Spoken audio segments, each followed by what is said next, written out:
Welcome back to another episode of the Cape CopCast Chiefs Chat Edition. I'm one of your hosts, Lisa Greenberg. And I'm Officer Mercedes Simons. Together we make up the Public Affairs Office. This is probably going to be my last Chiefs Chat for a while. Yeah. If you can't tell, I've probably grown a little bit over the last couple of Chiefs Chat, all the podcast episodes. So it'll be Lisa, Chief, and who knows, maybe a special guest here and there. We'll add in some guests or something. It'll be fun. It's been a few weeks since we've done a Chiefs Chat podcast. We've had a busy few weeks here at the department. We have. There's been a lot going on, and we didn't do any show prep, so just so you guys know, so they have no idea what I'm going to talk about. But earlier in the week, I had a meeting with our finance department, and I wanted to kind of let everybody know where we're at in the budget process and what does that mean to you at home. So how this connected with me is I had a friend of mine that lives in the community that needed some legal advice and ended up needing our services. So they called me and said, hey, this is what happened in our life. You know, I think I might need a police report. I said, yeah, no problem. Just call the non-emergency number. These are the key phrases and key things that you want to talk to the officer about when they get there. And this was a Saturday afternoon. I said, just be mindful. It's Saturday, and the afternoon turns into the evening, turns into the night, and it's Saturday night. Around here, it can be pretty busy, so you may have to wait because what they told me was not a occurring right now, vital situation in the immediate past occurred. So they ended up calling me a couple hours later and said, "Hey, I got to pick somebody up at the airport. Should I wait? Should I go? You know what? It's now after 7 on Saturday night, and with the situation that you have." It's important to you, but it's not running, gutting, crashing, burning. Right. So why don't you go to the airport and we'll try again tomorrow and call in the morning. Sunday morning's a lot different than Saturday afternoon, Saturday evening. And that's not an uncommon thing to hear. And it's not ideal for people to have to wait. Right. But it is a reality. You know, we bounce between the 8th and 7th largest city, depending on what website you look at, in the 3rd most populated state in the country. We're busy, right? I use that analogy all the time. If it's out there, it's in here. So a Saturday is rocking and rolling. And we do our metrics and our staffing plan and our building based upon priority 1 calls, meaning how many cops do we need to be able to respond to a priority 1 emergency in a set amount of time. And we get or onboard people to be able to meet that metric. That's an easy conversational way to do budgeting, explain budgeting, do it with policymakers and with finance people to be able to outfit your agency. But fortunately for all of us that live in Cape Coral, we are predominantly not a priority 1 call town. Right. Meaning if you need the police, we have plenty of priority 1 calls, but the majority of them are not. So what that means is if you are experiencing a priority 1 call, that's an active in progress crime. Somebody's getting attacked. There's a crash with injuries. There's something on fire. Something really that in your mind would be a priority 1 call. Somebody's breaking into your home. Active emergency, correct. Essentially. Then we're going to get there. That they're always going to be number 1. We triage calls for service when they come into our communication center. So if you had a non-emergency call and you had been waiting and you're moving up the queue, we don't go by first in, first out. So if somebody calls with a break-in, sorry, you got to wait. No, that's going to go to the top and you're going to wait. That triaging makes our priority 2s, 3s, and 4s have to wait. So we have that metric of we need this many cops to get here in this amount of time for a priority 1. We don't have that metric for 2s, 3s, and 4s because it's way too complicated, not the best science. Now, what does that mean for the average person? When you call the police because something's suspicious or I want to report something or something happened to me at work or something happened outside but it's not happening right now, is you could wait. Mm-hmm. I don't like that. You don't like that. The people don't like that. So what do? You use the same formula that you have. I need more cops to be able to respond to your priority 1s. Well, when all of your priority 1s have been saturated and taken care of, you now have available units for your 2s, 3s, and 4s. And conversely, the response times will decrease. I mean, you'll get a cop quicker for your type of call. So that hit home for me when I was talking to a friend of mine who was experiencing it. And I get emails from time to time that I called the police on Saturday at 8:30, and it took 2.5 hours for the officer to get there. They were great when they got there, but nobody got hurt. But geez, 2.5 hours, how is that right? Well, at that time, just this past Saturday night, we had a traffic fatality. We had another near fatality, all in the same precinct. That's a saturation of your workforce. Therefore, when another priority call comes out and you clear somebody to go to that and you clear somebody to go to that, somebody's waiting with a non-priority call longer and Mm-hmm. longer and longer. And we do sometimes, but take somebody from another district or precinct to go respond.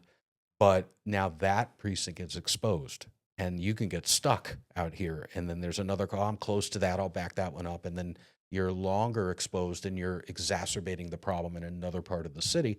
And we call that getting upside down. So that's not the preferred way to do it. What you need to do is adequately staff where you're at.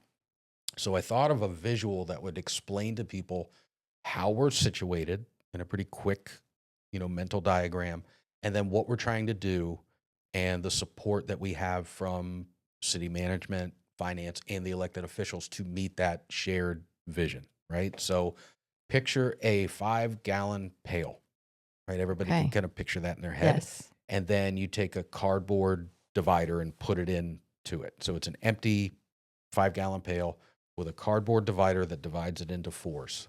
Okay, so one of those buckets is a precinct. We have 4 of them. So there's 4 buckets with dividers in it. One is up here, southeast, southwest, northwest, northeast. And in each one of those precincts or buckets, it's divided into fours. There's 4 response zones. That's how we're laid out. Very symmetrical, very easy to comprehend. One looks like the other. There's not a southeast is busier, so there's a multitude of zones, and then we spread them out big over here. We used to do that. We've outgrown that. So it's very simple, very scalable, and you don't have to change it again. And we mirror, we've talked about this before on the podcast, but we mirror the geographical quadrants of the city. So you got your 4 buckets. Take a tennis ball, put it in one of those. That's a cop. So a tennis ball in all 4 of those zones, in all 4 of those precincts. That is our minimum staffing. There's a cop in every single zone in all 4 precincts. Minimum is certainly not optimum, right? And we have more than that. We have more than 1 per. Right. But you can't go below 1 per. That is every section, every piece of real estate in the city is protected and patrolled and covered by a police officer. If they get tied up on a call, then there is no available tennis ball in that section. So busier parts of the city or busier buckets or subzones, we put 2 tennis balls. And the goal, and a lot of them have multiple tennis balls in there. The goal is to have multiple in every single one of them. So right now, where we're at today, is there is a minimum of 1 tennis ball in every divided bucket. The busier zones, the busier parts of the city, certain areas of the southeast, southwest, even the northeast, have more than 1 in each bucket. And as we grow, or an area of the city, so southeast is pretty grown. So let's go northwest. New apartment complexes, new shopping centers, a lot more people. That's growing. So that bucket has 1 tennis ball in each one. As it grows, you don't get another bucket. You don't get another divider. You put another ball in each zone. And that's how you're scalable. So you don't have to redesign your geographical boundaries because they're not changing. We're not annexing large swaths of land, and we're not going to put more dividers in the bucket. It's 4 and 4, nice and easy up here for me. And then what you want to do is add more. So eventually, as we grow and as we scale, certain subzones within each bucket might be very busy and they could have a lot of tennis balls in there, but the geographical boundaries don't change. They serve as their own backup officers. 2 can go to a priority 1 call, and you still have an available tennis ball to respond to your non-priority calls. So hopefully that kind of shows the where we are and where we're going. So in our Project 35, we have scaled ahead 10 years. What do we project to be the required amount of tennis balls in every one of these? And we are now building towards that. We have cleared the hurdle of designing that plan. We have pitched it officially. I spoke about that plan. I didn't use the buckets and the balls. I did more business-like. But it was well received. It was understood, and it's not really going wild or out on a limb. If you take all of the available information and you process it, that's the most sensical way to do it. Our policymakers and elected officials believe in it. Our finance department understands that they believe in it. They're scientific in their brain. They don't have emotion to it. They don't have to like it or dislike it. They fund it or don't fund it. Mm-hmm. And their desire or decision to fund it or not fund it comes from the city manager, who works with me and our team, and the city manager and his staff work with the elected officials. So what do you need is what comes down. What do we need to be safe? That's the directive or the marching orders I'm given. We need you to keep us safe. I tell you what I need to keep you safe. As long as it's not some harebrained scheme, they believe in it.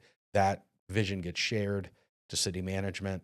We work that out, and then city management directs finance to fund it. That's kind of the flow of how we do it. So we are deep into that process now. So it's been developed. I have presented it officially at a budget workshop. That's the first foray into this is what I need. It was a unanimous head nod. Yes, absolutely.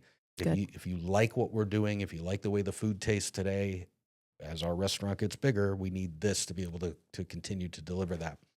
And then we start the meetings with finance. And I met with them, and our plan so far is intact.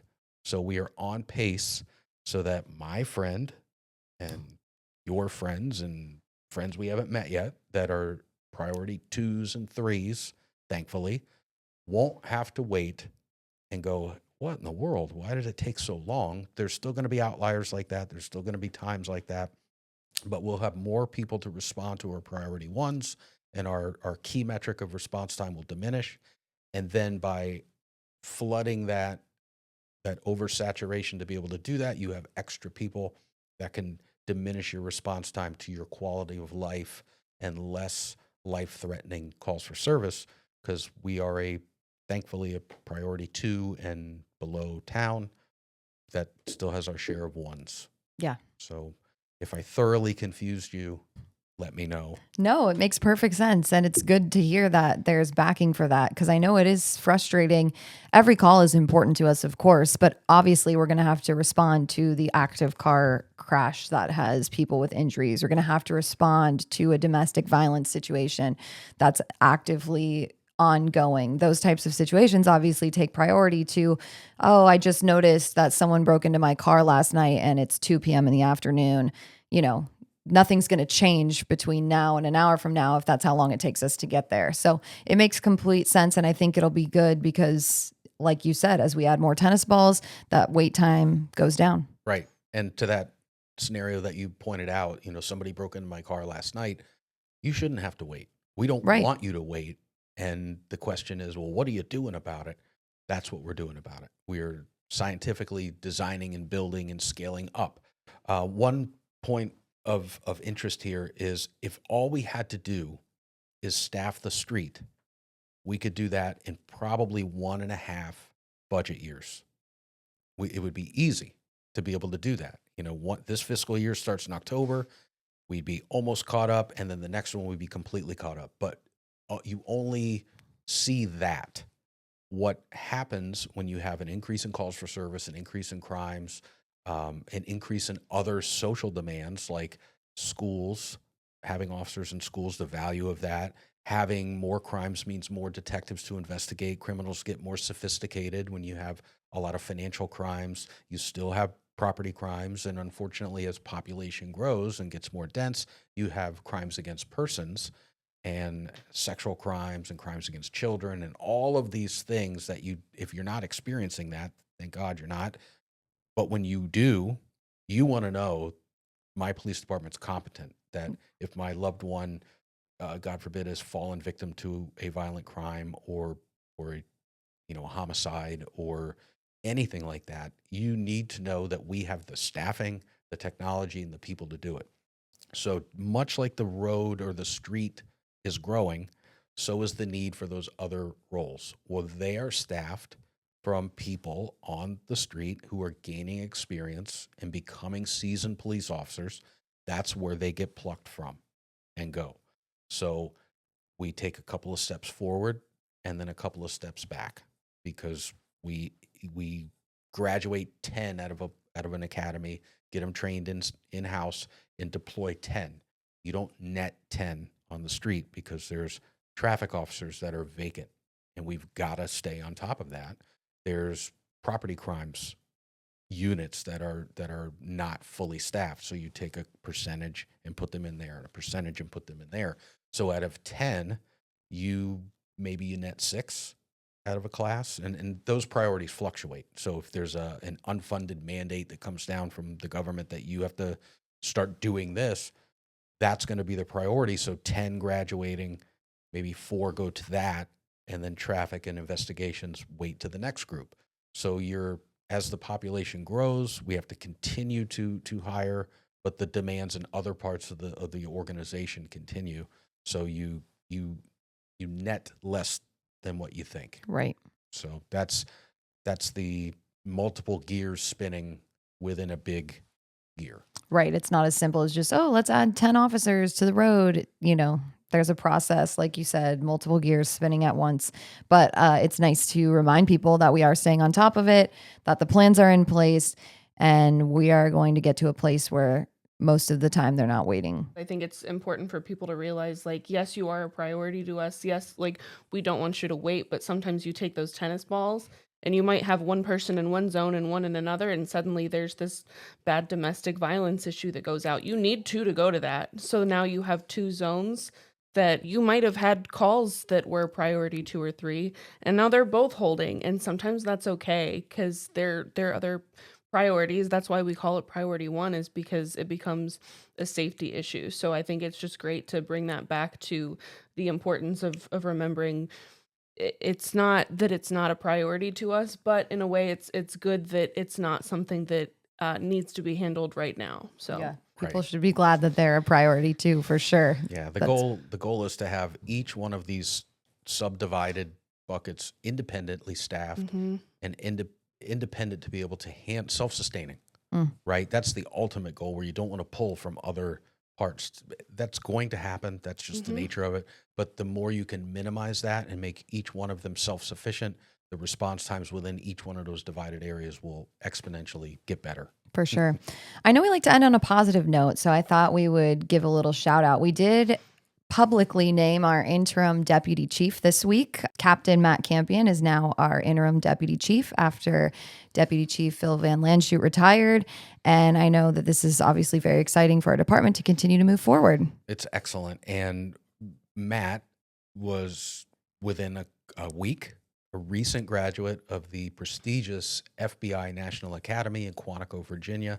Matt was nominated to go. We have a very formalized succession plan in the building. Leadership training starts very early, and we put people on pathways to different appropriate career tenured training. And he is entering the executive level, and he was identified as somebody worthy of that and ready to do that. So Matt had the base, had the talent, had the ability, and then we were so fortunate to send him to Quantico.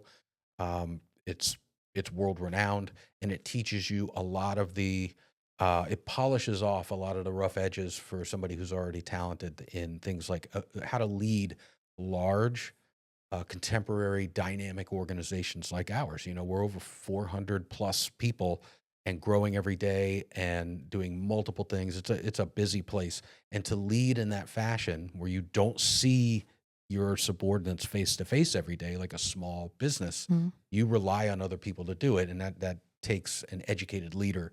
So he learned skills in emotional intelligence on how to do that. How do you lead a diverse group of people with a diverse set of motivations and what makes them tick? Learn how to do that. Learned psychology, learned advanced criminal justice techniques, and just unbelievable.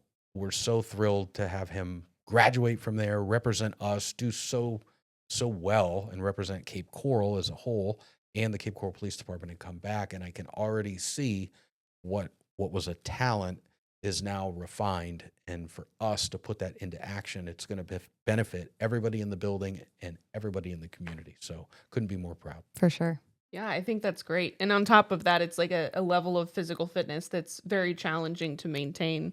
And he did that too. And I think that just speaks to overall being a well-rounded law enforcement officer is maintaining all of that, including physical fitness, which is awesome. So He's a lead by example guy. Hard worker for sure. So big congrats to him.